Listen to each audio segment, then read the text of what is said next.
Retour aujourd'hui dans la cité des Lières, dans le 12e arrondissement de Marseille, où vous le savez, le centre social est menacé de disparition par la nouvelle géographie des quartiers prioritaires. Alors dans un centre social, il n'y a pas que des animateurs, il y a aussi un psychologue. Il travaille ici depuis 6 mois au plus près de la population et de ses préoccupations. On va aller le rencontrer. Déjà, psy, c'est quoi? C'est venir à la rencontre des gens et permettre que quelque chose puisse être dit. Je voudrais juste insister là-dessus parce que voilà ce qu'on permet dans ce travail-là dans la cité. Quelque chose qui puisse être dit par les familles, par les enfants, par des gens qui peuvent se saisir de quelque chose.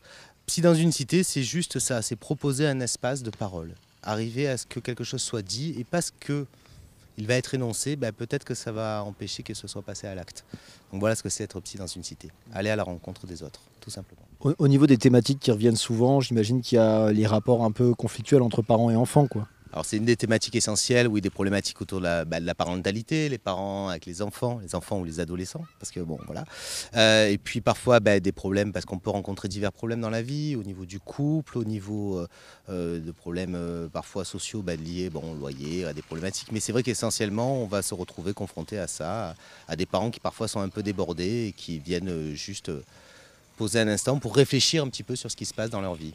Nous, on est au milieu de la cité, c'est-à-dire qu'on est ici en plein cœur de là où ils vivent, d'un endroit qu'ils peuvent se saisir. On serait ailleurs, ils ne viendraient pas. Ils ne feraient pas cette démarche-là parce qu'ils ne se sentiraient peut-être pas autorisés, ils ne le feraient pas. Puis il faut imaginer qu'il y a un gros travail derrière de la part de tout le centre social qui permet justement de dire c'est possible. Oui, vous pouvez dire venir parler à un psy, vous pouvez parce qu'ils vont présenter les choses, qu'ils vont pouvoir les amener et c'est possible parce que c'est au plein cœur de la cité. Sinon ça marcherait pas, c'est évident. Et bon, là, on sait que le centre social des Lières est menacé.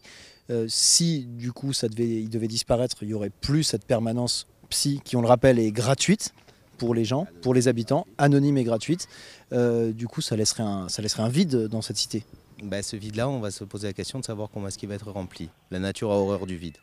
Et si ce vide il va être là, oui, on ne sait pas ce qu'il y aura à l'intérieur.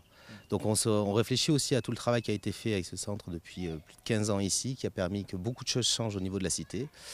Il suffit de ne pas avoir peut-être beaucoup d'imagination pour imaginer si ce centre n'était plus là. Voilà. Le retour des vieux démons. On espère que non, mais c'est la crainte, bien sûr.